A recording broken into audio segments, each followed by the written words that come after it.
हरे कृष्ण। तो आप सभी का एक बार फिर से बहुत बहुत धन्यवाद। आप सब यहाँ पर आए हमारे साप्ताहिक कार्यक्रम में। तो बहुत ही आनंद होता है क्योंकि आप सब जब यहाँ पर आते हैं तो आप अपने भगवान के पास है ना, बहुत सारी डायरियाँ है।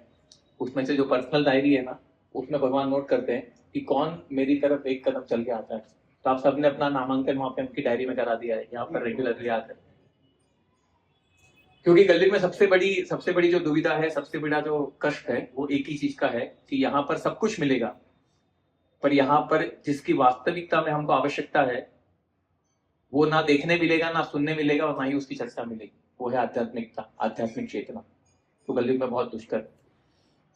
तो फिर से धन्यवाद देता हूँ। और शुरू करने से पहले हमारे मार्गदर्शक, हमारे शिक्षा गुरु, पिता तुल्य माता तुल्य गोपी मंजरी माता जी और आस्थानारायण प्रभु के बहुत बहुत चरणों में वंदन करते हुए कोशिश करूंगा कि उनसे जो सीखा है, उनसे जो जान पाया हूँ, उनके साथ वार्तालाप में, उनके साथ व्यवहार में, उनके कक्षाओं में से दोहराने का प्रयास करूंगा।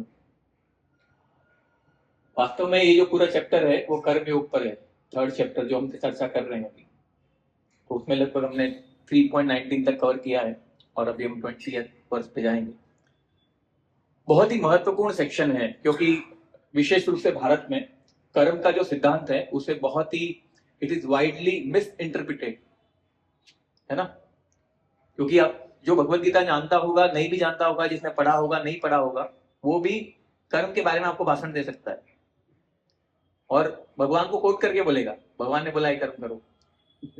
बहुत सारे ऐसे लोग मिलेंगे जिन्होंने भगवत गीता खोला भी नहीं होगा, पर उनको सब पता होगा। पर कोई बात नहीं, हमारे पास अवसर है शिला प्रभुपाद की कृपा से, गुरु महाराज के आशीर्वाद से, कि हमें इसका अध्ययन कर सकते हैं श्लोका बाय श्लोका, इसका ट्रांसलेशन, इसका भावार्थ, और इसमें अपने थोड़े छोटे मोटे जो साक्षात्कार होते हैं उसकी भी चर्चा कर सकते हैं। तो ये जो सेक्शन है थर्ड चैप्टर का सेक्शन है, ये पर्टिकुलर विशेष रूप से ये जो सेक्शन है वो एग्जाम्पल के बेस पे है। हमने ट्री, अगर आपको याद होगा तो ट्री जो है उसका एक्रोनिम है, उसमें ये जो ई है सेकंड वाला, थर्ड वाला ई, वो एग्जाम्पल्स है। क्योंकि हम अगर हमें कुछ भी कहा जाता है ना तो हम पहले ये देखते हैं कि इससे क्या होगा, किसी ने किया है क्या ऐसा पहले। तो हम हमेशा इस तर्क में रहते हैं कि हम जो करने के लिए हमें कोई कहता भी है तो हम पहले ये देखते हैं कि पहले पास्ट में या भूतकाल में इसको किसी ने किया है क्या, उसे क्या लाभ हुआ है, इससे क्या होगा, तब हम उसे शास्त्रीय करने का प्रयास करते हैं, अगर उसमें फायदा होगा तो ये पर्टिकुलर थर्ड सेक्शन जो है आपको कर्म का जो सिद्धांत है, और विशेष रूप से यहाँ पे जितने भी लोग बैठे हैं उनके लिए यहाँ पे जो आज हम वर्ष कवर करने वाले हैं वो स्पेसिफिक वर्ष बहुत इंपॉर्टेंट है। क्योंकि कहीं ना कहीं जाने अनजाने में, कम या ज्यादा मात्रा में, आप सब लीडर है, नेता है। क्योंकि हमारी नेता की परिभाषा जो है वो सिर्फ हम टोपी, खादी और कुर्ता और वही देखते हैं, उसमें हमें लगता है कि वही लीडर है। वास्तव में वैसा नहीं है। तो हम आगे बढ़ेंगे, पर पहले तो मैं ये आपसे पूछना चाहता हूं कि आपके हिसाब से लीडर क्या होता है, कौन है लीडर?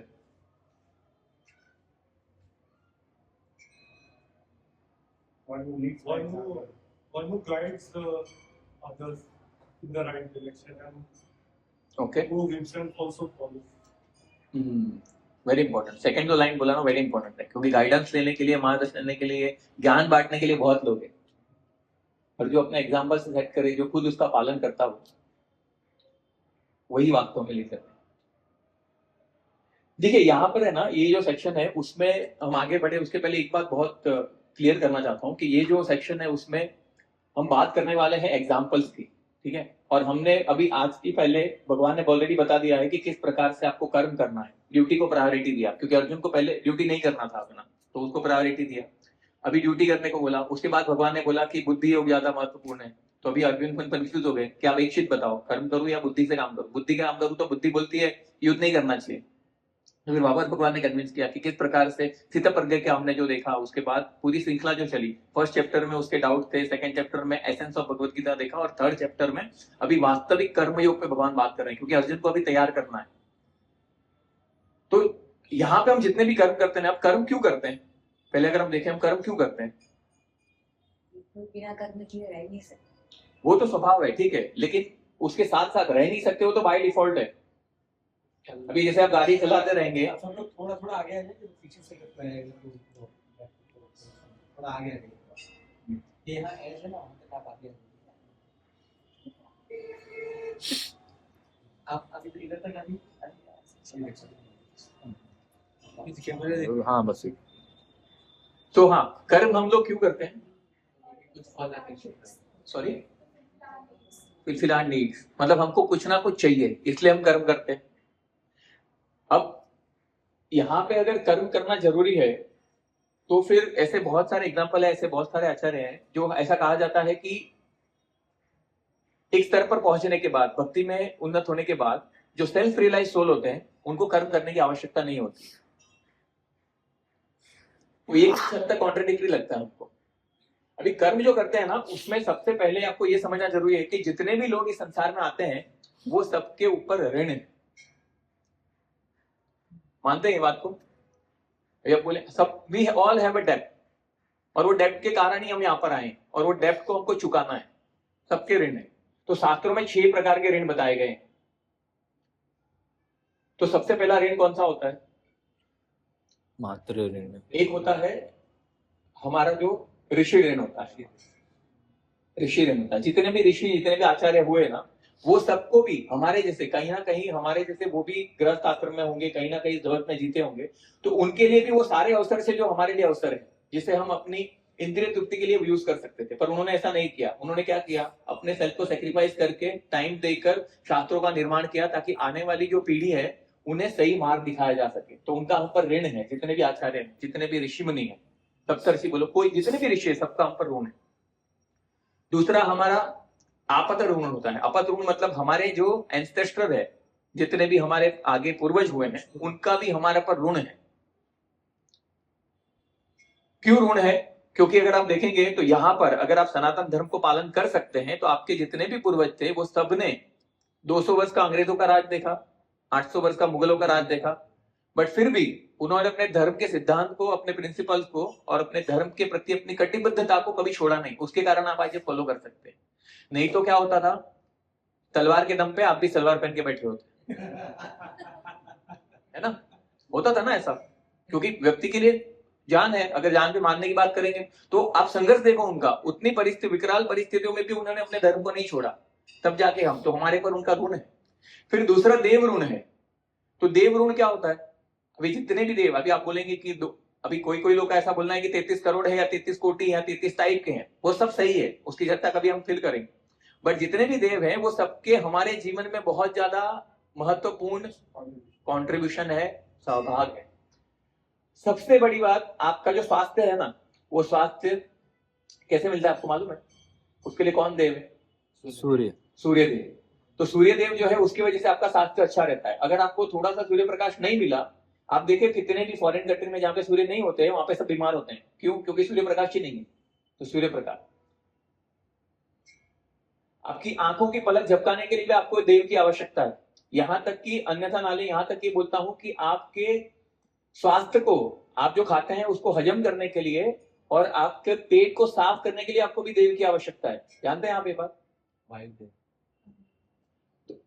वायुदेव तो आपके बॉडी, वायुदेव भी है, पर बहुत सारे ऐसे देव हैं जो आपके शरीर के हर अंग में विराजमान है और उनकी कृपा से आप विद्यमान है। तो ये देव का हम पर ऋण है, हमको वो चुकाना है। फिर हमारा मातृ ऋण, पितृ ऋण, तो वो तो हम मतलब कितना भी कर ले, मातृ ऋण और पितृ ऋण को चुका नहीं। सबसे बड़ा ऋण उनका क्या है? सबसे बड़ा ऋण ये है कि मातृ ने, मतलब माता ने हमें इस संसार में, माता और पिता ने हमें इस संसार में आने की अनुमति दी। अगर वो आपको घर में ही मार देते तो, ऐसा होता है ना यहाँ पर, अभी विशेष रूप से घर में ही मार देते हैं तो आप इस संसार देख ही नहीं पाते। तो सबसे बड़ा ऋण है उनका हम पर। तो ऐसे प्रकार से 6 प्रकार से ऋण बताए गए हैं और वो ऋण हमें चुकाने होते हैं। पर ऐसा बताया जाता है कि जो भागवतम ऐसा बताता है कि ये सारे ऋण से मुक्त होने के लिए हमें भगवान की भक्ति करनी चाहिए। अगर हम भगवान की भक्ति करेंगे, अभी देखो इंडिविजुअली आप कैलकुलेट करके इन सबके ऋण नहीं चुका सकते, आप कितना भी प्रयास करो आप नहीं चुका सकते।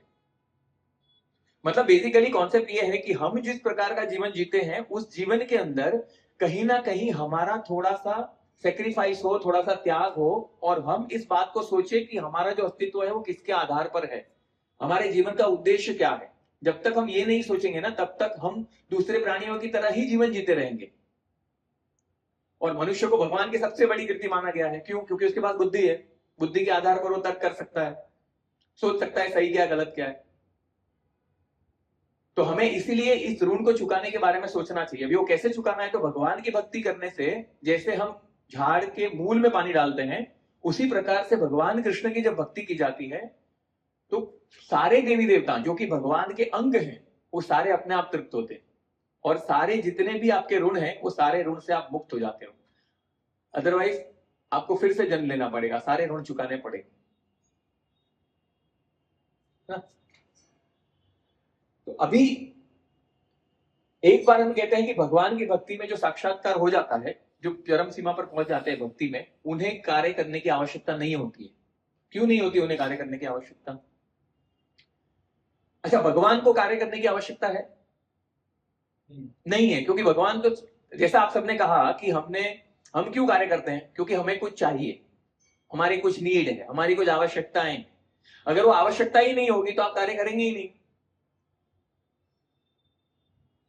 मतलब मैं जो बोल रहा हूं थोड़ा सा जा रहा है ना? मुझे ऐसा लग रहा है कि कहीं ऐसा बाउंसर तो नहीं जा रहा है ना? तो अगर हम संतुष्ट हैं तो हमें कुछ कार्य करने की आवश्यकता ही नहीं होगी। अगर आपका पेट यहां तक, गला यहां तक भरा हुआ है तो आपको कितना भी अच्छा फिश मिलेगा आप नहीं खाओगे।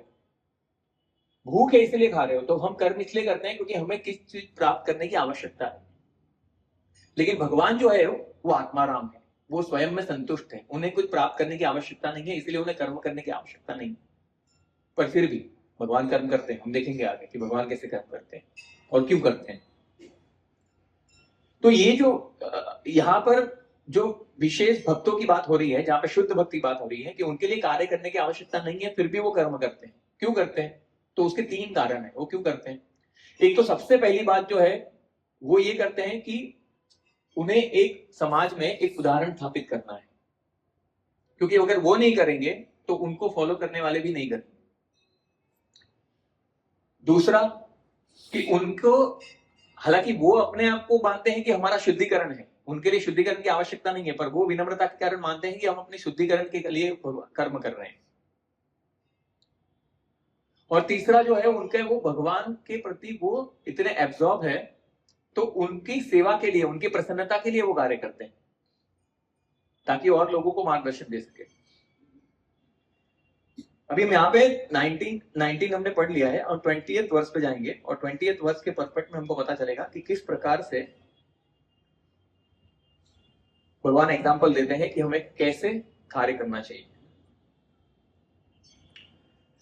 कर्मणेव हि संसिद्धिं कर्मण्येव संसिद्धिम् अस्तिता जनकादय लोकसंग्रहम् एवापि संपच्यन् कर्तुमर्हसि। Kings such as Janaka attain perfection solely by performance of the prescribed duties. Therefore, just for the sake of educating the people in general, you should perform your work. Kings like Janaka were all self-realized souls. Consequently, they had no obligation to perform the prescribed duties in the Vedas. Nonetheless, they performed all prescribed activities just to set examples for the people in general. Janaka was the father of Mother Sita and father-in-law of Lord Sri Ram. Being a great devotee of Lord, he was transcendently situated. But because he was king of Mithila, a subdivision of Bihar province in India, he had to teach his subjects how to perform prescribed duties. Lord Krishna and Arjuna, Lord's eternal friend, had no need to fight in the battle of Kurukshetra, but they fought to teach people in general that violence is also necessary in a situation where good arguments fail. Before the battle of Kurukshetra, every effort was made to avoid the war, even by the Supreme Personality of Godhead, but the other party was determined to fight. So for such a right cause, there is necessity for fighting.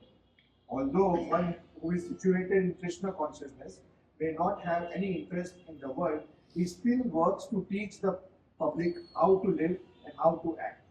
The experienced person in Krishna consciousness can act in such a way that others will follow. And this is explained in the following verse. जी, तो अभी जो इसका जो next verse है ना वो बहुत महत्वपूर्ण वर्स है, पर उसके पहले हमको ये समझना है कि यहाँ पर एक जो परपेट में दिया है, had no need to fight the battlefield of Kurukshetra, but they fought to teach people in general that violence is also necessary in a situation where good arguments fail.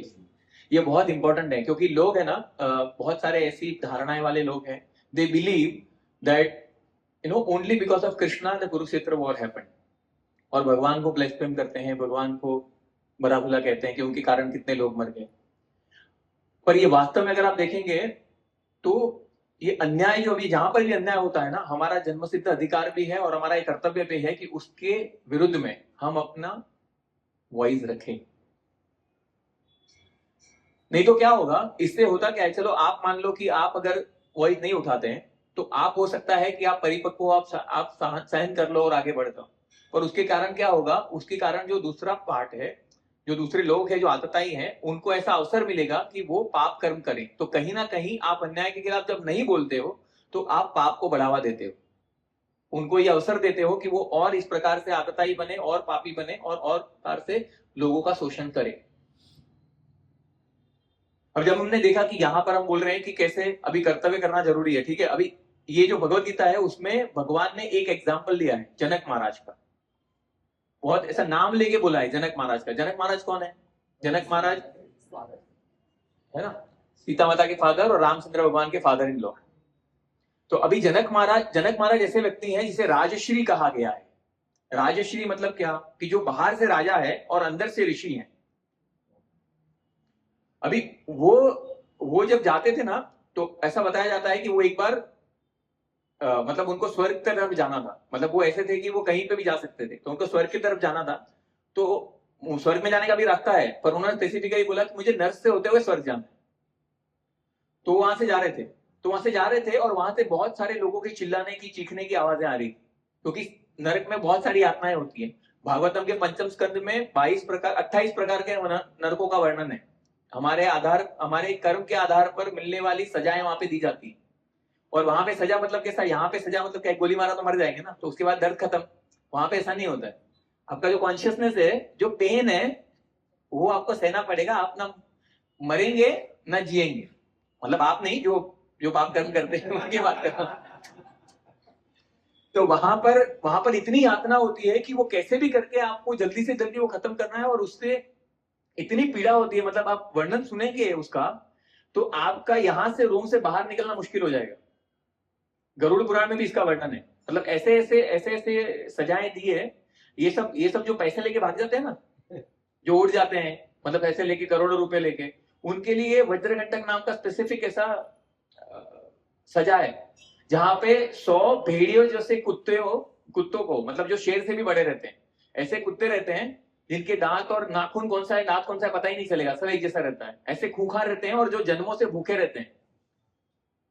ये जो भागा है ना, पैसा लेके जो भागते हैं, उनको उस कोठरी में डाल दिया जाता है और वो सारे कुत्ते एक साथ में हमले करते हैं और उसके पूरे शरीर को फाड़ कर खाते हैं। ऐसा वर्णन है। तो हमें इससे डरने की आवश्यकता नहीं है, पर सतर्क रहने की आवश्यकता है कि गलती से भी किसी के भी कहीं से भी कोई भी पैसा, हमें कभी कभी लगता है ना कि यार भाजी वाला भूल गया, मैंने उसको 100 रुपया दिया था, उसने 500 समझ के वापस दे दिया, तो ठीक है वो भूल गया, लेकिन वो नहीं भूला है। तो हमारा कर्तव्य है कि जितना भी हो सके हम ईमानदारी से अपना कर्तव्य करें, और जिसका जो ड्यू है, कभी भी किसी का भी ड्यू नहीं छोड़ना चाहिए, उसको देने का, उसका जो भी हक है। तुम बार्गेन करो अलग बात है, लेकिन तुम जबरदस्ती से अपनी दादागिरी दिखा के अगर तुम उसको शोषण करने का प्रयास करोगे तो फिर प्रकृति अपना बदला लेगी। एनीवेज, क्यों बोल रहा था ये मैं? हाँ, जनक महाराज। तो जनक महाराज वहां से जा रहे थे, तो जनक महाराज की जाते ही वो कुछ समय के लिए वहां पे रुके, तो वो सारी जो आवाजें है ना वो बंद हो गई। तो वो जितने भी यहाँ पे यमदूत थे वो सब बाहर आए, ये सब इतने चीख चिल्लाने क्यों नहीं रहे हैं? तो जनक महाराज वहां से जा रहे थे। तो जनक महाराज के जाने के बाद उन्होंने उस सबको पूछा, कह रहे थे आप सब अभी इतने मार रहे थे, आपको इतना सब चिल्ला रहे थे। तो उन्होंने कहा कि पता नहीं क्यों, पर हमें ऐसी अनुभूति हुई कि जैसे गर्मी में जलते हुए सूरज के सामने पीड़ा पा रहे शरीर को कोई शीतल जल से स्नान करा रहा हो। तो जनक महाराज का जो पर्सनालिटी है, जनक महाराज का जो चरित्र है, जो भगवत परायण है, उनकी उपस्थिति से उनके कष्ट का निवारण हो रहा था। वो जितने भी क्षण वहां पर रुकर, वहां पर उनको दर्द नहीं हो रहा था। तो ये जनक महाराज है। और जनक महाराज को ऐसा एग्जाम्पल देते हैं कि वो मतलब महाजनों में से एक है, जो अंदर से ऋषि है और बाहर से राजा है। तो राजा के आधार पर उन्होंने अपनी प्रजा को और समाज को ये सिखाया कि किस प्रकार से हमें अपने कर्तव्य पर अड़ग रहना चाहिए और कर्तव्य करना चाहिए। हालांकि उनके लिए भी कोई कर्तव्य करने की आवश्यकता नहीं थी। और जनक महाराज ने क्या किया, एक बार जनक महाराज ने एक बहुत बड़ा फीस्ट का आयोजन किया, मतलब एक भोज कराया। और वो भोज कराया, उनको लोगों ने ऐसा बोला कि अरे आपको मतलब ये सब करने की क्या आवश्यकता है। तो उन्होंने बोला कि उन्होंने उसका उत्तर कैसे दिया, उन्होंने एक बहुत बड़ा भोज कराया और भोज में सबको निमंत्रण दिया और निमंत्रण देकर सबको एकदम बेस्ट फीस्ट, आप जो अपने जीवन में सोच सकते हैं वैसे व्यंजन बनाए और वो सामने रख दिए। ठीक है, अब वो सब लोग मतलब भूख से आतुर थे और वो खाने की शुरू करने वाले थे। और खाने को शुरू करने से पहले जनक महाराज ने बोला आप एक बार ऊपर देखो। तो सबने बोला ऊपर देखा। ऊपर देखा तो ऊपर क्या था, ऊपर एक नुकीली तलवार थी जो लटक रही थी, एक एग्जैक्ट जो भी खा रहा है ना उसके सर के ऊपर, है ना। और सबसे बड़ी बात क्या थी कि उसका जो धागा था ना वो बहुत पतला था वो ऐसे झूल रही थी और वो ऐसा मतलब कभी भी गिर सकता है। तो जब उनको ये खाने के लिए ऑफर किया तो जैसे तैसे करके लोग, पशु पक्षी कैसे खाते हैं, हमारा ये दुर्भाग्य कि हम भी कभी कभी ऐसे खाते हैं। वो इतने अच्छे रहते हैं, वो खाते हैं ना तो 4 बार इधर उधर देखते हैं, ऐसे ऐसे देखते हैं कोई मार तो नहीं रहा है, कोई मारेगा तो नहीं, ऐसे खाते हैं। तो वो लोग ने जैसे तैसे अपना खत्म किया और फिर उनको पूछा कि कैसा रहा आपका अनुभव। तो वो बोला ये सब बनाया, बोलते ये सब भी बनाया था क्या, मतलब जितने लोगों ने खाया उनको पता ही नहीं कि उन्होंने क्या खाया, उनको समझ में ही नहीं आया, हालांकि वो सबसे उत्कृष्ट व्यंजन थे। बोला क्यों पता नहीं चला, बोलता है अगर आपने ऐसा तलवार लटकाया है सर पे, वो कभी भी गिर सकता है, तो उसमें वो खाने का आनंद कैसे ले सकते हैं। तो बोला इसी प्रकार से जब हम इस भौतिक जगत में रहते हैं और हमारे सामने नाना प्रकार के व्यंजन, नाना प्रकार की सुख सुविधाएं सब होती है, पर हमारा जो ध्यान है ना वो भगवान पर केंद्रित होना चाहिए, क्योंकि मृत्यु कभी भी आ सकता है और ये मृत्यु की लटकती हुई तलवार हम सब पर है और उसका धागा कितना पतला है हमें से कोई नहीं जानता है, वो कभी भी गिर सकता है। किसी बाजू वाले का गिर रहा रहेगा, वो धक्का लग जाएगा तो अपना भी गिर जाएगा। बहुत बार ऐसा होता है, लोग आत्महत्या करने जाते हैं, ऐसा एग्जांपल था, आत्महत्या करने जाते हैं, जीवन से प्रताड़ित हो गए, आत्महत्या करने गया, ऊपर से जंप मारा, अभी ऊपर से जाया, वो नहीं मरा, वो जिसके ऊपर गिरा वो मर गया। तो हम इतने भय में रहते तो वो नहीं खा पाए, तो इसलिए वो क्या बोलते हैं उनके लिए जरूरत नहीं था। अभी देखो इसका, अभी मैं क्यों बोल रहा हूं, क्योंकि उनके लिए कोई कार्य करने की आवश्यकता नहीं थी, फिर भी उन्होंने किया, अपना कर्तव्य किया। तो अभी इसका सबसे बड़ा उदाहरण है श्रील प्रभुपाद है, जो आत्म साक्षात्कार में रमते हैं, जो भगवान के साथ सानिध्य प्राप्त कर चुके हैं, जिनको साक्षात्कार हो चुका है, फिर भी वो अपना कर्तव्य करते हैं। क्यों करते हैं, क्योंकि अभी आपने सबने राधा रास बिहारी मंदिर देखा है, अंधेरी जुहू, जो मतलब इस्कॉन का जब नाम आता है ना तो सबसे पहले जो दिमाग में छवि आती है वो हरे रामा हरे कृष्णा जुहू मंदिर। बाद में भी मंदिर है हमारे, बहुत ब्यूटीफुल मंदिर है। अभी तो सबसे बड़ा मंदिर महाराष्ट्र का सबसे बड़ा मंदिर आ गया खारघर में, पर सबसे पहला जो इस्कॉन हरे रामा हरे कृष्णा आता है ना तो उसमें सबसे पहली जो ट्यूबलाइट जलती है वो जुहू मंदिर की जलती है। अब वो मंदिर आपने दर्शन किए होंगे, लेकिन वो मंदिर का जो इतिहास है, मतलब वो मंदिर कैसे विद्यमान हुआ, कैसे बना वो मंदिर, उसके पीछे की अगर आप कहानी सुनेंगे ना तो उसका पूरा दृष्टिकोण, आपका पूरा जो नजरिया है उसको देखने का, वो पूरा बदल जाएगा। श्रील प्रभुपाद 70 वर्ष की उम्र में यहां से विदेश गए और विदेश जाकर प्रचार किया, और उस समय पर इस लैंड के बारे में डील चल रहा था, ये मंदिर लेने के लिए। और ये मंदिर लेने के लिए बहुत बचत, और प्रभुपाद यहाँ पर नहीं थे, प्रभुपाद के जितने भी विदेशी शिष्य थे वो सब यहाँ पर थे और वो सब इस डील को आगे बढ़ा रहे थे। तो इसकी बहुत ब्रजबिहारी पे बहुत अच्छा लेक्चर है, उस पर बहुत डिटेल में उन्होंने एक एक डिटेल बताया, हम फिर कभी चर्चा कर सकते हैं, कभी रात को बता सकते हैं।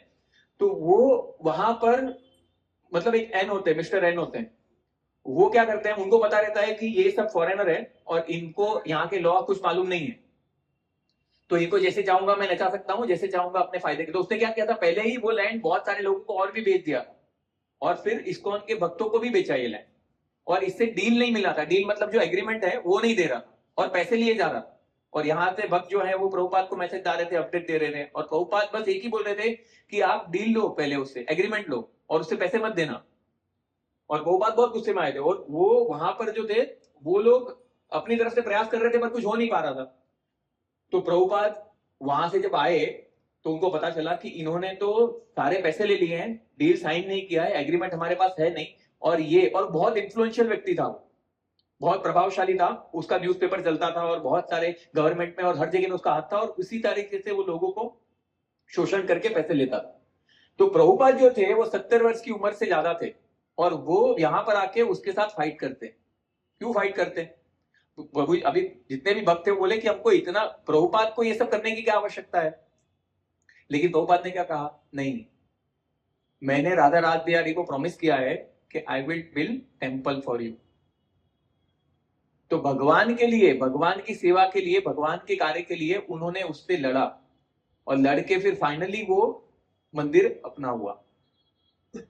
तो उनके लिए आवश्यकता नहीं थी, लेकिन अगर वो नहीं करेंगे तो उनको जो फॉलो करने वाले हैं वो नहीं करेंगे। ये जो 21 वर्ष है ना, वो बहुत महत्वपूर्ण वर्ष है हमारे सबके लिए, और जितने भी लोग यहाँ पर लीडर बनना चाहते हैं, लीडर हैं या लीडर बनने में रुचि रखते हैं, वो सबके लिए बहुत महत्वपूर्ण वर्ष है। यद् यद् आचरति श्रेष्ठ यद्यदाचरति श्रेष्ठ तत् एवेतरो जनः स यत् प्रमाणं कुरुते लोकस्तदनुवर्तते। Whatever action a great man performs, common men follow, and whatever standard he set by exemplary acts, all the world pursues. People in general always require a leader who can teach the public by practical behavior. A leader cannot teach the public to stop smoking if he himself smokes. Lord Chaitanya said that teacher should behave properly before he begins teaching. One who teaches in that way is called Acharya or ideal teacher. Therefore, a teacher must follow the principles of Shastra to teach the common man. The teacher cannot manufacture rules against the principles of revealed scriptures. The revealed scriptures like Manu Samhita and similar others are considered by standard books to be followed by human society. Thus, the leader's teaching should be based on principles of such standard Shastras. One who desires to improve himself must follow the standard rules as they are practiced by great teachers. The Srimad Bhagavatam also affirms that one should follow in the footsteps of great devotees, and that is the way of progress on the path of spiritual realization.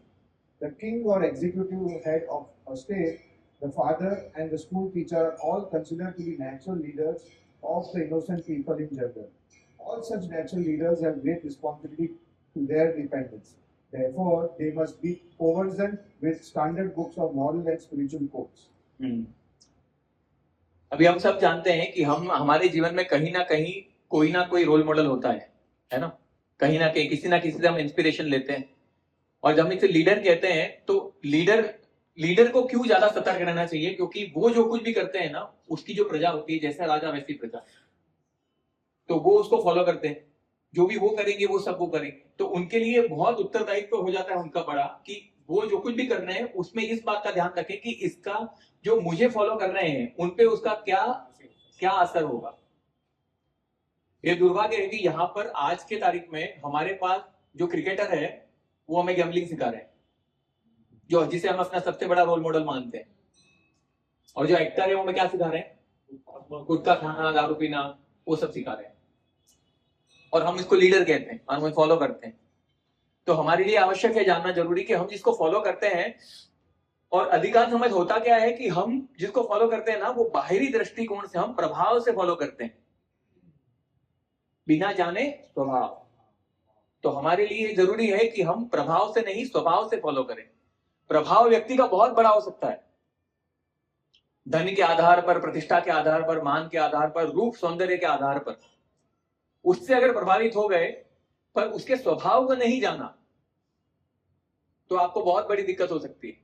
क्योंकि हम यहां पर unfortunately हमारी जो शिक्षा प्रणाली है, education system, वो हमें पर्सनालिटी डेवलप करना सिखा रही है, पर कैरेक्टर डेवलप करना नहीं सिखा रही। प्रभुपाद भी कहा करते हैं कि दुनिया में ऐसा कोई विश्वविद्यालय नहीं है जहां पे आत्मा का ज्ञान दिया जाए।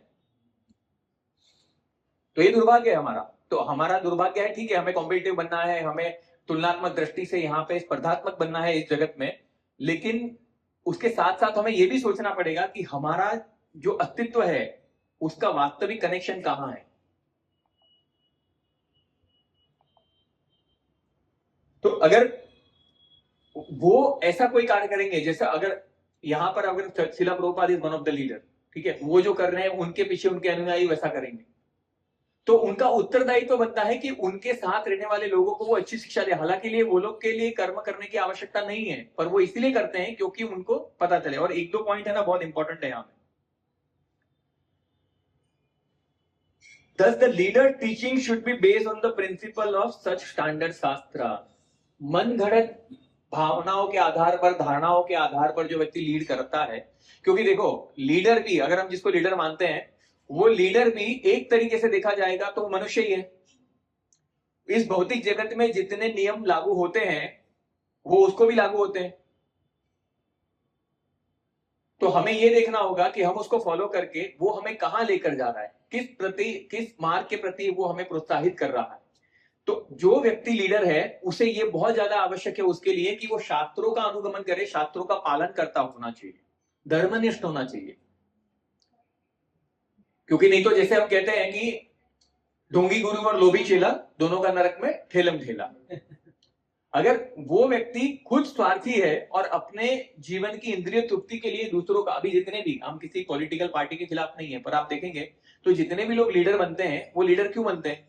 ताकि उनका फायदा होगा, जितना ज्यादा वेल्थ बढ़ा सके, जितना ज्यादा प्रॉपर्टी बढ़ा सके, वो खुद के लिए करते हैं। पर उस व्यक्ति का साथ देना चाहिए कि जो धर्म को स्थापित करता है। और लीडर का सबसे बड़ा गुण, जैसे मैंने कहा कि आप सब अपने अपने क्षेत्र में लीडर हैं, ठीक है। आप माता पिता अगर हैं तो आप माता पिता अपने बच्चों के लिए लीडर हैं। आपको इस बात से सतर्क रहना होगा कि आपकी कोई भी कृति या कोई भी कार्य इस प्रकार से नहीं होना चाहिए कि जिसके प्रकार से आपका बच्चा आपको देखकर उसका अनुगमन करे और वो जो उसके भविष्य के लिए हानिकारक हो, आध्यात्म जीवन के लिए हानिकारक हो। कि माता पिता का कर्तव्य है कि वो क्या कर रहे हैं, क्या देख रहे हैं, क्या बोल रहे हैं, बच्चों के सामने क्या करना चाहिए, क्या नहीं करना चाहिए। उसी प्रकार से टीचर भी जो सिखाते हैं उसके साथ साथ उनका अनुगमन करना, मतलब वो उसको फॉलो भी करने चाहिए। अगर मैं आपके यहाँ पे बोलूंगा कि अरे रोज 16 माला का जप करना चाहिए, मेरे को आके कोई पूछे आप करते हो? नहीं, मैं तो नहीं करता हूं। तो मैं नहीं करूंगा तो मैं नहीं बोल सकता आपको। इसका उदाहरण मैंने पहले भी दिया था। कोई बच्चा आता है, साधु बच्चा लेकर आता है, बच्चे को माँ लेकर आती है और साधु के पास जाता है, उसको बोलता है कि आप इसको समझाइए कि बहुत ज्यादा गुड़ खाता है। मैं बोला था ना पहले, बहुत ज्यादा गुड़ खाता है और गुड़ खाते खाते मतलब बोलते हैं कि इसका ज्यादा गुड़ खाएगा तो इसके लिए अच्छा नहीं होगा। तो साधु ने बोला कि ठीक है, आप 2 हफ्ते बाद आना। तो वो फिर से लेकर आई माँ 2 हफ्ते के बाद साधु के पास, और साधु ने बोला, उसे प्यार से बुलाया, बिठाया, समझाया, देखो बेटा बहुत गुड़ नहीं खाना चाहिए, तुम्हारे स्वास्थ्य के लिए अच्छा नहीं होगा, ठीक है, अभी आगे से मत खाना। तो चले गए। तो उसकी माता आई और उसने बोला कि अरे ये तो आप पहले भी बोल सकते थे ना 2 हफ्ते पहले। तो उन्होंने कहा 2 हफ्ते पहले मैं भी गुड़ खाता था, तो उसी वजह से मैंने नहीं कहा। तो उसके लिए जरूरी है कि वो जो कह रहे हैं उसके पीछे वो खुद उसका पालन करते हो, तभी वो उसकी आचरण, देखो आचरण जो है ना वो ज्यादा महत्वपूर्ण है। प्रचार, आचरण से प्रचार हो सकता है। अगर आप प्रचार नहीं कर सकते कोई बात नहीं, लेकिन आपका आचरण जो है ना, प्रचार मतलब शब्द, आचरण मतलब आपका कृति, आपका कार्य, आप किस प्रकार से व्यवहार करते हैं। अगर आप नहीं बोलेंगे तो आपका आचरण बोलेगा। तो सबसे बड़ा जो प्रचार है ना वो आचरण है। आज सबको, कोई भी व्यक्ति जो भक्ति में आता है वो, उसका उत्तरदायित्व है कि उस प्रकार से भक्ति का पालन करे ताकि वो अपने जीवन में संतुष्ट रहे, खुश रहे, और उसका जो रहनी सहनी है उसको देखकर बोले कि तू कैसे खुश रह सकता है। आपने देखा होगा बहुत सारे ऐसे भक्त थे जो मतलब फाइनेंशियली इतने सारे नहीं होंगे भौतिक जगत के तुलना में, लेकिन बहुत ज्यादा संतुष्ट रहते हैं, बहुत ज्यादा खुश रहते हैं। उनके पास जाकर आपको ऐसा लगेगा कि मतलब यार इसके साथ ही रहूं मैं, उनकी बातों में, उनके साथ रहने में आपको बहुत आनंद आएगा, क्योंकि वो भगवान के साथ अपना संपर्क बनाए हुए हैं और उन्हें भौतिक दृष्टिकोण से किसी बाहरी वस्तु की आवश्यकता नहीं है अपने आप को आनंदित करने के लिए। इसका अर्थ ये नहीं कि आप उसके लिए प्रयास मत करो, लेकिन जो मिल रहा है ना भगवान की कृपा से उसमें आनंदित रहो। तो हमारा बहुत बड़ा उत्तरदायित्व है। और हम जब भक्ति की बात करते हैं, भक्ति में आते हैं, उसके बाद तो लोगों का जो सीसीटीवी कैमरा है हमारे पे और फोकस हो जाता है। जानते हो, मतलब वो आप आ गए ना तो वो आपको और ज्यादा नजीकता से देखेगा और आपका उत्तरदायित्व है। आप थोड़ा सा भी, अगर आप मूड स्विंग सबका होता है, कहीं पे कुछ मूड ऐसा हो गया, आपने थोड़ा सा भी गुस्सा कर दिया और उसको पता है कि ये इसको फॉलो करता है, कृष्ण भावनामृत में है, तो बोलेगा तेरे को यही सिखाते हैं, ऐसा करते हैं, ऐसा थोड़ी गुस्सा करते हैं। तो ऐसे ही जो ये थे अपने गुरुदास थे, प्रभुपाद के जो डिसाइपल थे, बहुत अमेरिकन एकदम हट्टे कट्टे और बहुत बड़े थे। तो वहां पर प्रभुपाद जी प्रचार कर रहे थे और उनमें प्रभुपाद जी की सहायता कर रहे थे गुरुदास प्रभु। तो उनका एक अपॉइंटमेंट फिक्स हुआ, मिस्टर पार्ले करके कोई थे वहां पर, तो उनसे मिलने जाना था और उन्होंने टाइम दिया था 11 बजे का। तो गुरुदास प्रभु को टाइम के पक्के थे, वो पहुंच गए 11 बजे। अब 11 बजे पहुंच गए और 11 बजे पहुंचने के बाद उसको अंदर नहीं जाने दिया उनसे मीटिंग करने के लिए, और वो बाहर वेट कर रहे थे। फिर 11:20 को उनको अवसर मिला कि वो अंदर जा सकते हैं। वो जैसे ही अंदर गए, वो जो मिस्टर पार्ले था, he started shouting left right centre, तुम लोग क्या समझते हो अपने आप? तुम लोग को समय का कोई कीमत नहीं है, टाइम की मर्यादा नहीं है? तुमको 11 बजे बुलाया था, तुम 11:20 को आ रहे हो, और यहाँ पे गुरुदास प्रभु सोच रहे हैं अरे यार तो ये मेरे को करना चाहिए तो ये कर रहा है क्योंकि मैं तो राइट टाइम पर 11 बजे आ गया था, तुम्हारा जो भी प्रोटोकॉल जैसा भी हुआ होगा, मुझे नहीं आने दिया अंदर, तो मेरा गलती थोड़ी है। तो वो सामने वाला इन पे भड़क रहा था, इनको गुरुदास प्रभु को बहुत गुस्सा आया, मतलब बहुत गुस्सा आया। और गुस्सा के कारण उन्होंने क्या किया, गुस्सा के कारण उनको ने अपना ऐसा मुट्ठी बंद किया और उनकी जो मेज थी, जो टेबल था, उस पर जोर से ऐसा मारा। जैसे ही उसने मारा, उसने पकड़ लिया, बोले यार तुम भक्तिवेदांत स्वामी श्रीला प्रभुपाद के शिष्य हो और तुमको स्वामी जी ने ऐसा सिखाया, ऐसा गुस्सा करते हैं, भक्ति में आने का तुम्हारा क्या फायदा? गुरुदास। तो वहां पर ये अपेक्षाएं होती हैं कि अगर आप भक्ति में हो तो आप संतुलित मात्रा में, अच्छी मनोदशा में होंगे, मानसिक संतुलन आपका सही होगा और आप विशेष परिस्थिति में विशेष रूप से कार्य करोगे। तो अभी उनका गलती नहीं था, लेकिन उसने टेस्ट किया। तो फिर इन्होंने क्या उत्तर दिया? उन्होंने बोला कि ये मैं भक्ति सिद्धांत स्वामी शिला प्रभुपाद का शिष्य हूं, इसीलिए ये जो मुट्ठी है मैंने टेबल पे मारी है नहीं तो इससे ज्यादा बहुत कुछ हो सकता था। तो इसीलिए हमारे लिए जरूरी है कि हमारे ऊपर बहुत ज्यादा उत्तरदायित्व है। हम इस प्रकार से कार्य करें कि हमारे अगर हम किसी को प्रचार करके किसी को इंस्पायर नहीं कर सकते ना, एटलीस्ट उसे एडवर्स तो नहीं करना चाहिए भगवान के प्रति, भक्ति के प्रति। मतलब कोई कोई लोग का फिलोसफी होता है कि if you can not convince them, confuse them. But मैं ऐसा व्यक्तिगत रूप से ऐसा समझता हूं कि if you can not confuse them, don't agitate them, है ना। मतलब कन्विंस नहीं कर सकते तो उसके साथ खुद भी कंफ्यूज हो जाओ। मैं ऐसा मानता हूं कि अगर वो कंफ्यूज है, अगर मैं उसको कन्विंस नहीं कर पाया, तो मैं उसको क्या बोलूंगा, अरे हाँ यार मुझे भी नहीं समझ में आ रहा है, चल लास्ट टाइम पे वो जाके पूछते हैं। तो खुद कंफ्यूज हो जाओ, ताकि उसको लगेगा कि मतलब मेरा जो माइंड स्टेट है, मेरी जो मनोदशा है वो सही है। उसका इंक्विजिटिवनेस, उसका क्वेश्चन पूछने का तरीका, जो कुछ भी है, यहाँ पे आएंगे लोग पूछेंगे क्वेश्चन। तो नहीं पता है तो नहीं पता है, फालतू में मतलब जबरदस्ती का नहीं बोलने का कि मुझे पता है। उससे होगा क्या कि टाइम बीइंग के लिए अपनी सुपीरियरिटी दिखाने के लिए मैं बोल भी दूं शायद, लेकिन वो सत्य नहीं है और मुझे उसका कोई अनुभव नहीं है। तो आगे जाके जब उसके जीवन में वो कार्य नहीं करेगा तो वो किसको ब्लेम करेगा, है ना। और इन अ वे हम लोग हमारी भक्ति द्वारा, हमारी साधना द्वारा कहीं ना कहीं भगवान को रिप्रेजेंट करते हैं। और भगवान सबसे बड़े लीडर हैं। जितने भी आगे के वर्ष में आएगा, जितने भी लोग हैं, जितने भी ग्रह हैं, सबके जब है भगवान सभी कारणों के कारण और सबसे बड़े लीडर हैं। और आपको मालूम है कि भगवान लीडर है और भगवान इस धराधाम पर धरी क्यों आते हैं?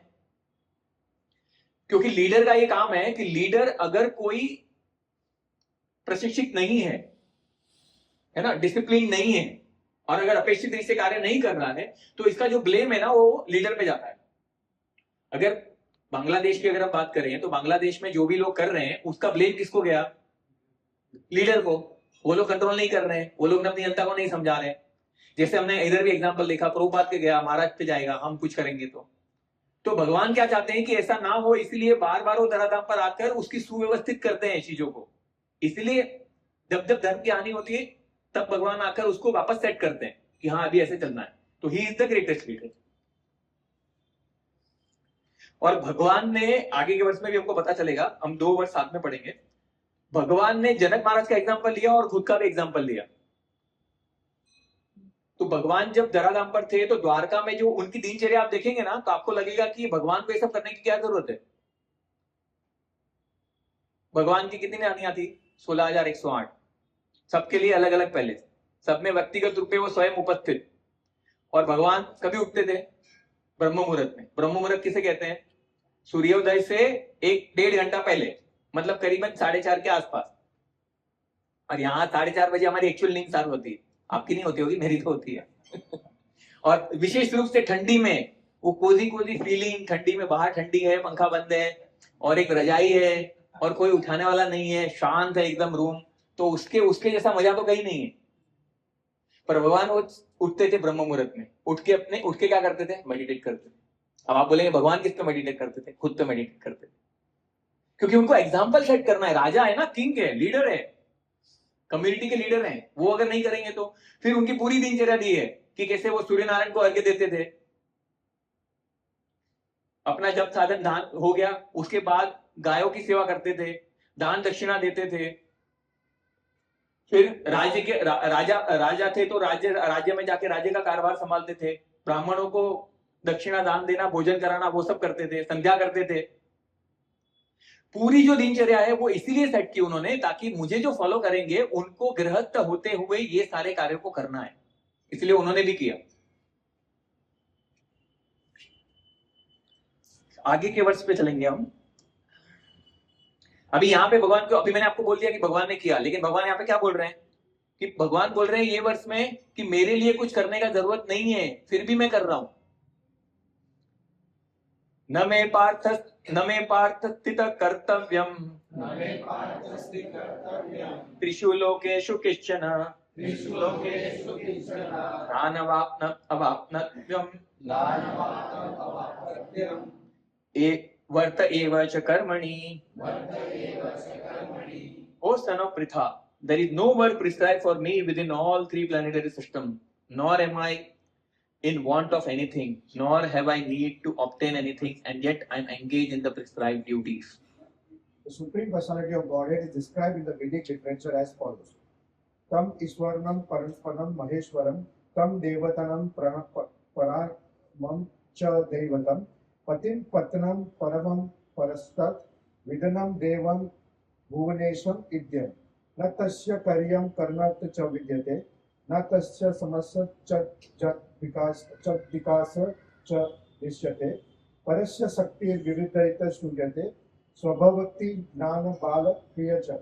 The Supreme Lord is controller of all other controllers, and He is the greatest of all diverse planetary leaders. Everyone is under His control. All entities are delegated with particular power only by Supreme Lord. They are not supreme themselves. He is also worshipable by all demigods and is the supreme director of all directors. Therefore, He is transcendental to all kinds of material leaders and controllers and is worshipable by all. There is no one greater than Him, and He is the supreme cause of all causes. He does not possess a bodily form like that of an ordinary living entity. There is no difference between His body and His soul. He is absolute. All His senses are transcendental. Any one of His senses can perform the action of any other sense. Therefore, no one is greater than Him or equal to Him. His potencies are multifarious, and thus His deeds are automatically performed as a natural sequence. Since everything is in full opulence in the personality of Godhead and is existing in full truth, there is no duty for Supreme Personality of Godhead to perform. One who must receive the result of work has some designated duty, but one who has nothing to achieve within the 3 planetary systems certainly has no duty. And yet, Lord Krishna is engaged on battlefield of Kurukshetra as the leader of Kshatriya, because the Kshatriyas are duty bound to give protection to the distressed. Although he is above all the regulations of the revealed scriptures, he does not do anything that violates the revealed scriptures. ये जो last line है ना, बहुत महत्वपूर्ण है। He does not do anything that violates the revealed scripture. जितने भी लोगों को भ्रांतियां हैं, जितने भी लोगों को ऐसे संशय है कि भगवान ने ऐसा कार्य किया, भगवान ने, बहुत सारे लोग दोषारोपण करते हैं ना, तो भगवान ऐसा कुछ भी नहीं करते हैं जो शास्त्रों में जिसका उल्लेख ना हो, जो शास्त्रों युक्त ना हो। और यहाँ पे सेकंड पैराग्राफ में भी बहुत इंपॉर्टेंट लाइन प्रभुपाद जी कहते हैं, any one of his senses can perform the action of any other senses, therefore no one is greater than him or equal to him. His potencies are multifarious and thus his deeds are automatically performed as a natural sequence. मतलब भगवान जो कुछ भी करते हैं ना, वो धर्म बन जाता है. मतलब वो जो करते हैं वो धर्म ही होना चाहिए। अभी यहाँ पे ये जो है ना सेंसेस वाला, कि उसके सेंसेस जो है कैन परफॉर्म द एक्शन, वो हमारे लिए बहुत महत्वपूर्ण। बहुत लोग ऐसा प्रश्न पूछते हैं, हमने पहले भी चर्चा की है कि हमारे लिए धर्म की शुरुआत जो होती है वो रसोई से होती है, और हम सबसे पहला अगर हम भक्ति शुरू कर सकते हैं तो वो कैसे कर सकते हैं, जैसा राजस्थान ने बताया था, जब हम कुछ बनाते हैं वो बनाकर भगवान को अर्पण करना है, तो तुलसी पत्र डाल के उसे भगवान को अर्पण करते हैं। अभी भगवान को अर्पण करते हैं तो भौतिक दृष्टिकोण से लगेगा कि अरे भगवान खाते भी है क्या, लगेगा ना, मतलब ये क्या, आप देखोगे कि मैंने 4 रोटी रखी थी, 4 रोटी की 4 की 4 है, भगवान ने तो खाया ही नहीं, तो कैसे भगवान खाते हैं? भगवान अपनी आंखों से खाते हैं।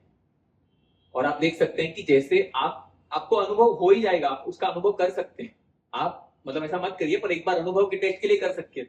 आपने कुछ बनाया, वो बना के आप डायरेक्टली उसको खाइए, और वो खाने के बाद आप भगवान को अर्पण करिए तुलसी पत्र रख के, और फिर उसको खाइए। आपको जो डिफरेंस है ना, दोनों में जो अंतर है वो समझ में आ जाएगा कि क्या अंतर है।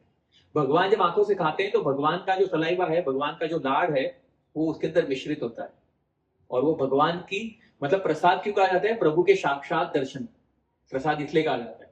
तो वास्तव में जब आप प्रसाद खाते हैं तो भगवान के, जैसे टीवी में कैसा होता है, एक का अगर आपसे छूत खा लिया तो आपको भी हो जाएगा, तो भगवान ने खाया हुआ प्रसाद अगर आप खाते हैं तो उसके जंतु जो है वो आपके हृदय को शुद्धकरण करके उसमें भगवान के प्रति प्रेम और आकर्षण जागृत करें। सेकेंड वाला भी वर्ष हम लोग साथ में ही पढ़ेंगे।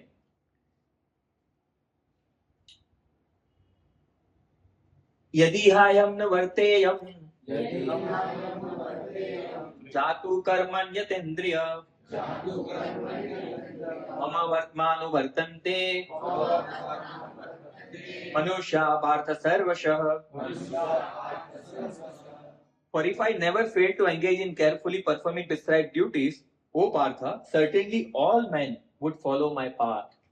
In order to keep the balance of social tranquility for the progress in spiritual life, there are traditional family usages meant for every civilized man. Although such rules and regulations are for conditioned souls and not for Lord Krishna, because he is descended to establish the principle of religion, he followed the prescribed rules. Otherwise, common man would follow his footsteps because he is the greatest authority. From Srimad Bhagavatam, he understood that Lord Krishna was performing all the religious duties at home and out of home as required of a householder. हमने इसकी पहले ही चर्चा कर ली कि इस प्रकार से भगवान सारे कार्य करते थे जब वो इस धराधाम पर थे। तो अभी यहाँ पर मेरा आपसे एक प्रश्न है कि अभी भगवान ने कार्य किया दिखाने के लिए, भगवान सबको मार्गदर्शन देने के लिए लीडर को एक कार्य करने चाहिए। तो अगर कोई भी व्यक्ति ये कहता है कि मुझे कार्य नहीं करना है, मुझे ड्यूटी नहीं करना है, तो अभी कार्य हम क्यों करते हैं? जैसे हमने पहले चर्चा की कि क्योंकि हम अटैच है, हमें कुछ चाहिए, अटैचमेंट के कारण हम कार्य करते हैं ना, कुछ ना कुछ तो अटैचमेंट है। लेकिन अगर कार्य करेंगे अटैचमेंट से तो attachment will cause the misery, attachment होगा तो उससे तो मिजरी आएगा, तो फिर क्या करें? तो कार्य, चलो मैं आपको है ना 3 एग्जांपल देता हूं, मतलब तीन नहीं, हाँ एक ही एग्जांपल देता हूं 3 बाद में दूंगा, एक एग्जांपल देता हूं कि अगर आपने मान लो कि एक व्यक्ति है जो तीन ही है, सॉरी क्योंकि एक देखो, एक होता है प्योर जो भौतिक दृष्टिकोण से कार्य कर रहा है, ठीक है। दूसरा व्यक्ति है, हालांकि तीसरे हैं वो, तो तीसरे जो व्यक्ति हैं वो भगवान का साक्षात्कार कर चुके वाले शुद्ध भक्त हैं, बाहरी दृष्टिकोण से वो भी कार्य करते हैं। और जो बीच में है वो मतलब मेरे जैसे, यानी कि भगवान पे सुनते हैं और कार्य करते रहते हैं। तो इन तीनों में, और ये जो चैप्टर है वो कर्मयोग पे है, हम कर्मयोग जानना चाहते हैं कि वास्तव में कर्मयोग क्या है। लोगों को लगता है कि कर्म करना ही कर्मयोग है, योग को भूल जाते हैं, खाली कर्म करते हैं, तो कर्म के आधार पर प्रतिकूलताएं मिलती है, योग तो कर ही नहीं पाते। तो ये तीनों व्यक्ति हैं, आपको क्या लगता है उसमें से कौन वास्तव में कर्मयोग कर रहा है? तीनों जो व्यक्ति कौन से 3 है? पहला जो भौतिक दृष्टिकोण से अपना कार्य करता है, लैपटॉप लेके ऑफिस में जाता है, सुबह की 8 बजे की गाड़ी पकड़ता है, रात को 8 बजे आता है, पूरा दिन उसके जैसे काम करता है और फिर अपने जीवन में व्यस्त रहता है। दूसरा ये व्यक्ति रहता है जो कभी कभी सैटरडे प्रोग्राम में आता है, रहता है, लोगों से फोन पे बात करता है, कभी कभी भगवत गीता रात टाइम को इतना बोलते हैं तो चलो एक बार देख लेते हैं, पढ़ लेते हैं, वो भी करता है। और एक जो है वो जो शुद्ध भक्त है भगवान के, जो प्रचार कार्य में बसते हैं और वो करते हैं। तो ये तीनों में से वास्तव में कर्मयोग कौन कर रहा है?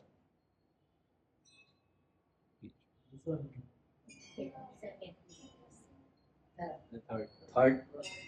अभी मेरा और आपके सबके 1 2 और 3 सेम है ना, ये तो मैं बोलना ठीक आप बोलेंगे। मेरे फर्स्ट है टोटल मटेरियलिस्टिक पर्सन, दूसरा व्यक्ति है जो टोटल मटेरियलिस्टिक नहीं है लेकिन भक्ति में आके आध्यात्मिक में रुचि रखता है और कर्म मिश्रित बोल सकते हैं, और थर्ड जो है वो भगवान के शुद्ध। तो ये तीनों में से कौन कर रहा है कर्म योग? कर्म योग कर्म कांड करके कर्म योग जी। क्यों लास्ट वाला क्यों करते हैं? आपको क्यों लगता है लास्ट वाले जो शुद्ध भक्त हैं वो क्यों कर रहे हैं कर्मयोग? हमने देखा ना कि वो भी कार्य करते हैं, क्यों करते हैं? उनके शुद्धिकरण के लिए, ऐसा वो बोलते हैं, बट भगवान पे उनका विश्वास है, आचरण सेट करने के लिए, और भगवान के साथ उनका एब्जॉर्प्शन है, इसलिए करते हैं। तो वो क्यों कर रहे हैं? फॉलो करते हैं। कैसे मतलब? हाँ, क्यों उनको आपने कहा कि वो योग फॉलो कर रहे हैं, कर्म योगा वो कर रहे हैं, क्यों कर रहे हैं? बोलो, आपने हाँ बोला तो कुछ तो सोचा होगा ना। हाँ करेक्ट। तो अभी अटैचमेंट तो सब में है, तीनों में अटैचमेंट है ना। अटैचमेंट के बिना आप कार्य कर ही नहीं सकते, है ना। हम ये कहते हैं कर्मण्येवाधिकारस्ते मा फलेषु कदाचन, ये भगवान का आएगा 4th वर्ष। लेकिन अगर एक तरीके से देखोगे तो इसकी गहराई में समझने की आवश्यकता है कि अगर आप फल की इच्छा नहीं रखोगे तो कर्म करने की जो प्रेरणा कहां से आएगी? करोगे क्यों? पास होना है इसलिए मेहनत कर रहा हूं ना एग्जाम में, जॉब क्यों कर रहा हूं? पैसे चाहिए। सारी सुख सुविधाएं क्यों हासिल कर रहा हूं? क्योंकि खुशी चाहिए, परिवार के साथ आनंद करना है। अगर वो सब नहीं होगा, वो इच्छा ही नहीं होगी, फल की आशा नहीं होगी, तो कर्म कैसे करोगे? तो क्या भगवान झूठ बोल रहे हैं? भगवान झूठ तो नहीं बोल रहे, तो फिर कैसे सत्य है? वो चैप्टर में देखेंगे, अभी इधर देख रहे हैं। तो यहाँ पे हम लोग क्यों कर रहे हैं? तो बेसिकली मैं प्रिंसिपल ये बोलना चाहता हूं, जो सिद्धांत है वो ये है कि जब आप कर्म करते हैं ना तो उसमें अटैचमेंट होता है, ठीक है। और अटैचमेंट जो होता है वो अटैचमेंट आपको मिजरी की तरफ लेकर जाता है, आपके जीवन में दुख लाता है। लेकिन अगर आप बिना अटैचमेंट के करोगे, एक और ट्विस्ट है, ये बहुत इंपॉर्टेंट प्रिंसिपल है, अगर आप इसको समझ सके, मैं भी समझने का ट्राई कर रहा हूं तो हम साथ में समझेंगे। अटैचमेंट से किया हुआ कार्य विल लीड टू मिजरी, लेकिन अटैचमेंट अगर नहीं है तो आप कार्य नहीं कर पाओगे। और अटैचमेंट जब होता है तो कार्य करते हैं, तो कार्य के साथ आता है रिस्पॉन्सिबिलिटी, है ना। तो रिस्पॉन्सिबिलिटी अगर आप में है तो फिर जो आप कार्य करोगे उसमें आप सतर्क रहोगे, सही है ना। अगर आपको बोले, अभी अगर बोले कि मुझे कुछ लेना देना ही नहीं, जैसे हम देखते हैं ना कि मुंबई, अभी हमको फॉरेन क्यों अच्छा लगता है? क्योंकि फॉरेन में आप कहीं पे भी जाओ, चाहे सुलभ शौचालय में जाओ, पानी पीने जाओ, रोड पे जाओ, पार्क में जाओ, सब में आपको क्लीनलीनेस दिखेगा, है ना। कहीं पे भी आपको लगेगा अरे क्या सही है। और भारत में जाओगे तो मतलब जाने का मन नहीं करेगा सुलभ शौचालय में मतलब जाना ही नहीं है, मैं 1 घंटा वेट करूंगा, घर जाके जाऊंगा, लेकिन नहीं जाऊंगा। क्यों ऐसा है? क्योंकि यहां पर वो sense of belongingness, sense of responsibility वो व्यक्ति का नहीं है। वो पैसा, मतलब मेरा ऐसा बोलना है कि तुम घूस लेते हो, ब्राइबरी लेते हो, लेके काम तो करो। वो लेके भी काम नहीं करेगा तो प्रॉब्लम वहां है। तो हमको यहाँ पे क्या मिलता है? वो नहीं मिलता है। तो लेकिन हम कहते हैं कि भारत इज द लीडर आध्यात्मिक दृष्टिकोण से। विश्व का सबसे बड़ा फेस्टिवल अभी चल रहा है, राजस्थान को गोभी में जाके आए, मानेंगे आधा भारत वहां पे आने वाला है, आधा भारत, करीबन 50 करोड़ लोग। तो हमारे पास इतनी उन्नत चेतना है और हम फिर भी डेवलपिंग कंट्री में, डेवलप में नहीं है। क्यों? क्योंकि जो उत्तरदायित्व है ना, रिस्पॉन्सिबिलिटी है, इसका कोटेड और अनकोटेड क्या है? सबका मूड क्या है? मुझे क्या करना है, मेरा क्या लेना देना। उसी वजह से दिक्कत होता है। तो मतलब अगर हम सही समझ रहे हैं ना, तो बेसिकली रिस्पॉन्सिबल अगर आप हैं तो फिर आप अटैच हो जाएंगे। अगर आपने रिस्पॉन्सिबिलिटी लिया, मेरा रिस्पॉन्सिबिलिटी है, तो आप अटैच हो जाएंगे। अटैच हो जाएंगे तो मिजरी आएगा। तो इसको कैसे हैंडल करना है? जो अटैचमेंट होना जरूरी है, लेकिन वो अटैचमेंट जो है वो कृष्ण के प्रति होना चाहिए। भगवान फल की आशा रखने को मना नहीं कर रहे, लेकिन वो बोल रहे हैं कि तू तेरा कर्तव्य करके फल की इच्छा से मैं प्रेरित होऊंगा कार्य करने के लिए, कार्य करूंगा, लेकिन जब तक मेरे पास कंट्रोल है, नियंत्रण में है, तब तक उसके बाद जो उसका फल मिलने वाला है वो भगवान पे छोड़ना है, वो भगवान देंगे हमारे प्रयासों के अनुसार, हमारे प्रारब्ध के अनुसार। नहीं भी होगा तो भी भगवान दे सकते हैं, बट भगवान क्या देखते हैं कि हमारी सिंसियरिटी क्या है, हम क्या कर रहे हैं। भगवान को बहुत बार बोलते हैं, भगवान को आपका कार्य नहीं, आपका भाव ज्यादा महत्वपूर्ण है उनके लिए। आप एकदम खुश होके जाएंगे, भागते भागते जाएंगे। अभी अपने ये जो इंद्रेश महाराज एग्जांपल दिया था, मैंने भी बोला था, पहले भी चर्चा किया था, आप जाएंगे भागते भागते, बांके बिहारी के दर्शन करने जाना है वृंदावन में, भाग भाग के जाएंगे एकदम। और कुछ कुछ लोगों को ऐसा मिलता है, वहां से चुनरी मिला, प्रसाद मिला, भगवान के दर्शन हो गए अच्छे से, बोले वाह ठाकुर जी ने क्या कृपा की मुझ पर, बहुत अच्छे दर्शन हो। वो सही है, ठाकुर जी की कृपा है तब आप वहां पे जाके दर्शन कर पाए हो। लेकिन अभी आप मान लो आपका ट्रेन है, बस है, आप भाग भाग के जा रहे हो, मंदिर बंद होने वाला है, आप भाग भाग के जा रहे हो, इतना गर्दी है वहां पे, इतना गर्दी होता है, भाग भाग के मर मर के धक्का उक्का मार के कैसे कैसे कैसे करके पहुंचते हो गेट पे। गेट पे पहुंचते हो, गेट के अंदर जाने का देखा तो वहां पे इतनी भीड़ है कि वो जाके भी आ रही की झलक भी नहीं मिलेगी। आप कैसे तो ऐसे हाथ पैर मार के पहुंच के सेंटर पर पहुंचते हो, और जैसे ही पहुंचते हो पट बंद हो जाते हैं। तो आप बोलोगे अरे क्या है, दर्शन नहीं हुआ भगवान के। लेकिन आपको मालूम है भगवान उसको कैसे देखते हैं? वास्तव में जो भगवान की कृपा है ना, वो ज्यादा जिसको दर्शन नहीं हो ना उस पर है। क्योंकि भगवान ने क्या देखा, वो इतना फाइट मार के आया है, ठीक है, और उसको दर्शनों की लालसा है कि एक बार देखना है उनको कि आज कैसा श्रृंगार किया है, ठीक है। वो उसकी तीव्रता है, उसकी चेतना में, वो कैसे दिखते होंगे, कैसे दिखते होंगे बाकी बिहारी, कैसे दिखेंगे, वो पहुंचता है और पट बंद हो जाता है। तो इससे होगा क्या, इससे होगा वो कि ठाकुर जी है ना उस पर ज्यादा प्रसन्न है, और ठाकुर जी उसके प्रेम को और उसके दर्शन की तीव्रता को बढ़ा रहे हैं, उसके लालायित कर रहे हैं। इससे क्या होगा, भले ही उसके पट के पीछे भगवान के विग्रहों के दर्शन ना हुए, पर उसकी चेतना में बाकी बिहारी बैठ गए, क्योंकि वो तीव्र है देखने के लिए, वो इमेजिन करेगा ना कैसे दिख रहे होंगे। तो इसकी वजह से क्यों बोला मैंने ये, रिस्पॉन्सिबिलिटी अटैच। हाँ, तो इसकी वजह से क्या होगा, जब डिटैच हो जाएंगे, अगर डिटैच हो गए आप, डिटैच होगा तो इरिस्पॉन्सिबल हो जाओगे, और इरिस्पॉन्सिबल हो गए तो आप कोई कार्य नहीं कर सकते। तो इसी वजह से हमें अटैच होना है, पर वो अटैचमेंट जो है वो हमारा भगवान के प्रति होना चाहिए। जो भी कार्य कर रहे हैं उसमें भगवान को प्राधान्यता देके, भगवान के लिए किया जा रहा है, उसी की वजह से हमें कार्य करना है।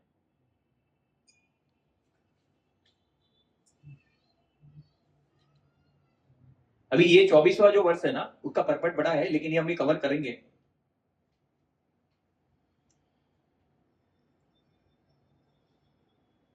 उत्सीदेयुर्मे लोका न कुर्या कर्म चेदहम्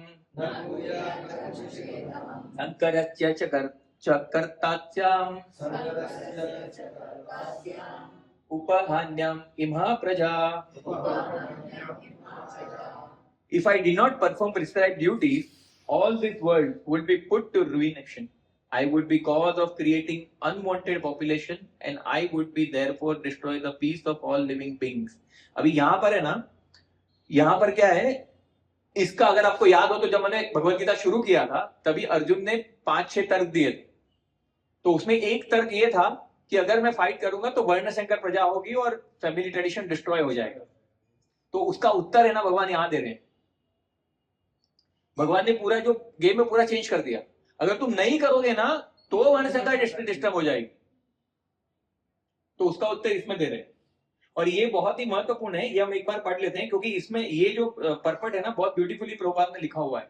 क्योंकि भगवान कृष्ण को लेकर सबसे बड़ी जो भ्रांति, सबसे बड़ी जो गैर धारणा है, कैसा है, भगवान लीडर है ना, तो भगवान मतलब कृष्णा के ऐसे ठाट है ना जो सबको ही चाहता है।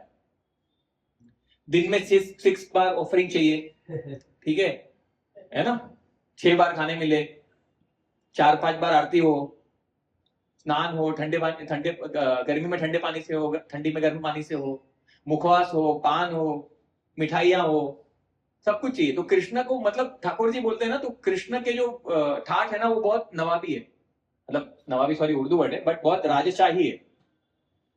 तो वो सबको चाहिए। लेकिन भगवान जो कुछ करते हैं क्या सब वो हम कर सकते हैं? और सबसे बड़ी बात जो भगवान पे जो दोषारोपण होता है ना, वो क्या होता है? और भगवान मतलब लोग ऐसा इतने हद तक गिर जाते हैं और इतने हद तक बोलने लगते हैं, भगवान को दोषारोपण करते हैं और कहते हैं कि मतलब आप करो तो रासलीला, हम करें तो चरित्र लीला, ऐसा बोलते हैं। मतलब भगवान को बोल रहे हैं। अभी उनको मूर्खों को ये पता नहीं है कि भगवान ने जब रासलीला किया था तब भगवान कितने साल के थे? 7 साल के थे। अभी 7 साल का ये बच्चा हो या कोई भी 7 साल का बच्चा हो, वो किसी भी जवान या किसी भी सुंदर स्त्री के साथ अगर रहेगा तो उसका भाव क्या होगा? दीदी का भाव होगा या मातृत्व का भाव। आप कैसे अपेक्षा कर सकते हैं कि 7 साल के बच्चे में, हालांकि ये मैं बहुत सोच समझ के बोल रहा हूं कि अभी के 7 साल के बच्चे और उस साल के 7 साल के बच्चे में फर्क है।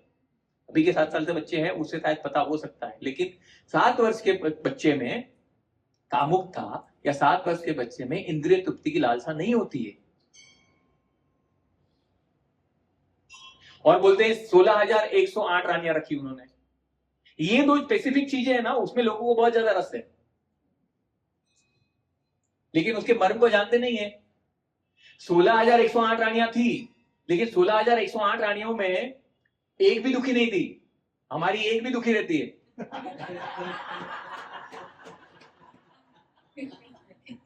एक को नहीं संभाल पाते हम। 16,108 को कहां से संभालेंगे? और सबके साथ भगवान एक एक रानी से 10-10 पुत्र, एक एक के लिए स्पेशल महल, और एक एक के घर में पर्सनली भगवान उपस्थित, अपने आप को एक्सपांड करके। आप कर सकते हो तो बताओ करके, फिर बोलो। घर में एक घंटा लेट पहुंचेंगे ना तो 10 कॉल आएंगे, कहां पर हो? और वो उपस्थिति की बात है, वहां पर भगवान स्वयं उपस्थित थे। तो इसीलिए भगवान जो करते हैं ना, वो सब कुछ हमें नहीं करना, हमको फुटस्टेप फॉलो करने हैं। और इसी तरीके से जितने भी आचार्यों की बात कर रहे हैं, लीडर्स की बात कर रहे हैं, तो वहां पर उनके चरण चिन्हों पर चलना है, उनके द्वारा बताए गए इंस्ट्रक्शन को फॉलो करना है। हम अभी दूसरा, भगवान, लोग अपने आप को भगवान कहते हैं, भगवान की तरह एंजॉय करना चाहते हैं। सबसे बड़ा बात, भगवान ने 7 दिन और 7 रात गोवर्धन को अपनी छोटी सी उंगली पे उठा के रखा। 7 दिन 7 रात जाने दो, 7 दिन भी जाने दो, 70 घंटे भी जाने दो, 7 घंटे भी जाने दो, 7 मिनट बिना कोई चीज लिए खाली हाथ ऐसे ऊपर करके खड़े रहो, पता चल जाएगा हम कितने भगवान हैं। ये सबको नहीं समझ में आता है और फिर भगवान को कोट करते हैं। तो हमें जानना जरूरी है कि भगवान के इंस्ट्रक्शन को भगवान कृष्ण जो कहते हैं वो करना है।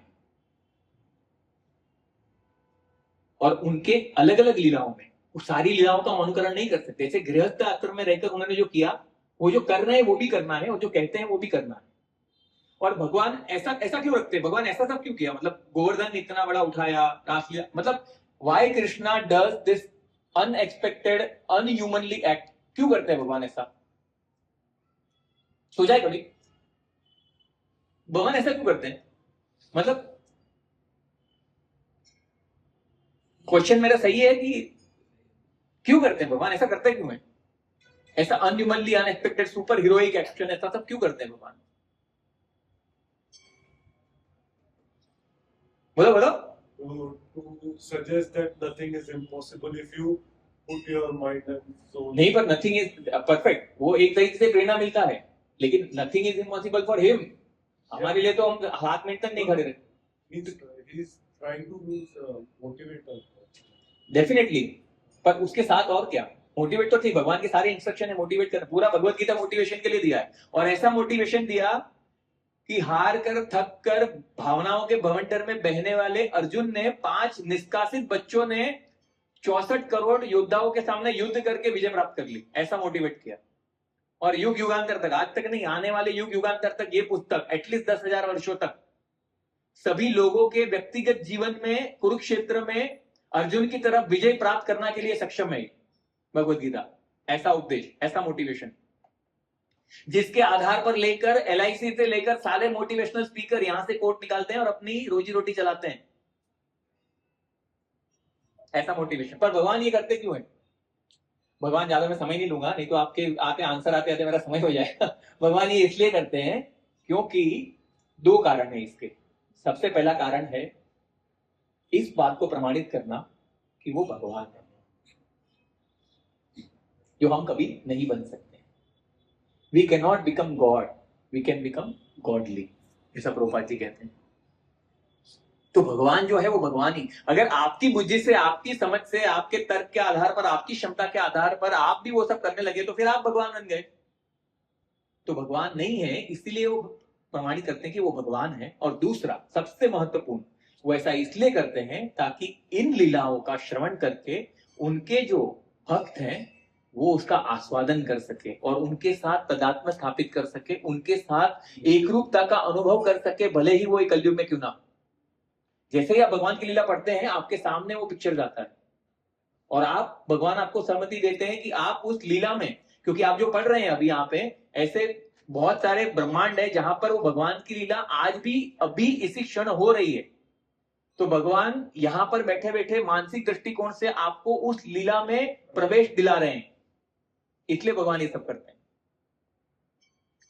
बस मैं एक पॉइंट से एंड करूंगा आज का। तो यहां पर जो अभी हमने क्या देखा, हमने देखा कि कैसे हमारे लिए कर्तव्य करना आवश्यक है, कैसे डिटैच भाव से, लेकिन अटैचमेंट, डिटैचमेंट में ये ध्यान रखना है कि डिटैच नहीं होना है, हमें कृष्ण से अटैच होना है। अगर आप डिटैच हो गए तो इररिस्पॉन्सिबल हो जाएगा, और इररिस्पॉन्सिबल व्यक्ति समाज में बहुत बड़ा प्रदूषण का कारण होता है। वो खुद गंदा रहेगा, आसपास का वातावरण गंदा होगा और सारे लोगों को गंदगी ही फैलाएगा, क्योंकि वो इररिस्पॉन्सिबल है, जिसको कोई उत्तरदायित्व नहीं है, is not answerable to anyone. वही सबसे बड़ा खतरा है। तो रिस्पॉन्सिबल बनना है, लेकिन अटैचमेंट रखना है भगवान से। वो हमने देखा कैसे जो लीडर होता है, जैसे आप सब लीडर हैं, तो आप सब लीडर हैं तो आपका ये कर्तव्य बनता है कि कैसे आपका जो अनुगमन कर रहे हैं उनको सही मार्गदर्शन मिले, सही दिशा मिले, ताकि वो अपने आध्यात्मिक और भौतिक जीवन में उन्नत हो सके। तो आपका ये उत्तरदायित्व है। और कैसे जो भगवान के भक्त हैं वो क्यों करते हैं, भगवान में उनका एब्जॉर्प्शन है, उदाहरण सेट करने के लिए करते हैं, और उनके पद चिन्हों पर चलकर हमें भी उनका अनुगमन करके अपने अपने दृष्टिकोण से अपने अपने क्षेत्र में कार्य करते रहना है। ये कर्म योग है, कर्म को योग बनाना है ताकि वो कर्म योग बने। और लास्ट में ये पॉइंट बोलूंगा कि यहाँ पर हमारे जीवन में एक, मतलब जब लीडर की बात करें, लीड, जो क्रिकेट देखते हैं उनको पता होगा लीड कब मिलता है। हाँ, उसके पहले क्या होता है, उसके पहले ट्रेल होता है, ट्रेल होता है ना। तो लीड करने के लिए हमें ट्रेल को कवर करना होगा। तो जैसे भौतिक संसार में आए हैं तो हमारे बहुत सारे ट्रेल्स हैं, बहुत सारी कमियां हैं, जिसको हमें सुधार कर हमें मनुष्य के स्तर पर आना है। भक्ति तो हम करेंगे, लेकिन भक्ति के पहले हमें मनुष्य के स्तर पे आना है। तो वो जो लैप्सेस है, वो जो कमियां हैं, उसको सुधारना है, उसको भरपाई करना है। फिर हम ट्रेल को कवर करेंगे, ट्रेल को कवर करेंगे तो हम न्यूट्रल पे आएंगे, मतलब नो प्रॉफिट नो लॉस बोलो या टाई बोलो, टाई हो गया जो भी, उस पे आएंगे। लेकिन लीड लेना है तो फिर उससे कुछ एक्स्ट्रा लगेगा। और वो लीड हम किसको लेकर करेंगे, जैसे शास्त्रों में उदाहरण है, जिस तरह महानुभूतियां हैं उनके पद चिन्हों पर चलकर अपने आप को लीड कर सकते हैं। और हम किसी और को लीड करें ना करें, हमें अपने आप को लीड करना है, हमें खुद के लिए नेता बनना है। तो कल मैंने जो कुछ भी सीखा, आज मेरा जो आज है वो उससे बेटर होना चाहिए। हमारी स्पर्धा स्वयं से है, हम खुद के साथ कंपटीशन करें। दूसरों के साथ कंपटीशन करेंगे तो एनवियस होंगे, लेकिन स्वयं के साथ करेंगे तो स्पर्धात्मक होंगे, चैलेंजिंग होंगे। Challenge yourself. हम क्या कर सकते हैं, मैं कैसे बेटर कर सकता हूँ। आज 6 बजे उठा, कल 6:45 बजे ट्राई करती हूँ या करता हूँ, कैसे मैं अपने आप को और निखार सकता हूँ। और ये करने के लिए हमारे जीवन में सबसे महत्वपूर्ण जो है वो सेंटर होना चाहिए। सेंटर क्या, हमारे जीवन में सेंटर क्या है, वो ये निर्धारित करेगा कि हम किसके प्रति अपना अनुगमन करते हैं। तो कहीं ना कहीं से हमें वो सेंटर जो है वो कृष्ण को बनाना है, ताकि हमारे सारे भी जितने भी धागे हमारे खुले हुए हैं हमारे जीवन में गतिविधियों के, वो सारे जुड़कर हम एक ऐसे वस्त्र में पहुंचे जो बनाकर हम भगवान के चरणों में अर्पित कर सके अपने आप। तो बहुत बहुत धन्यवाद आप सबका, इतने शांति से आपने सुना। किसी के भावनाओं को कहीं खींच पूछी होगी तो क्षमा करना, बट कोशिश यही थी कि जो कुछ भी सीखा है उससे हम साथ में मिलकर समझ सके, जान सके और भक्ति के मार्ग पर आगे बढ़ सके। धन्यवाद राजस्थान प्रभु गोपी मंदिर माता जी, आपका ये प्रेम, आपके आशीर्वाद है जिसके कारण दोनों का परफेक्ट एंगल बैठ रहा है, ताकि मैं इधर देखूं तो इनसे शक्ति आ रही है, उधर देखो तो उनसे आ रही है। तो शक्ति जैसे आती है तो बटन ट्रिगर होता रहता है, और उसके कारण जो कुछ भी दो पैसे का बोल पाया आपके चरणों में समर्पित। हरे कृष्ण। Thank you.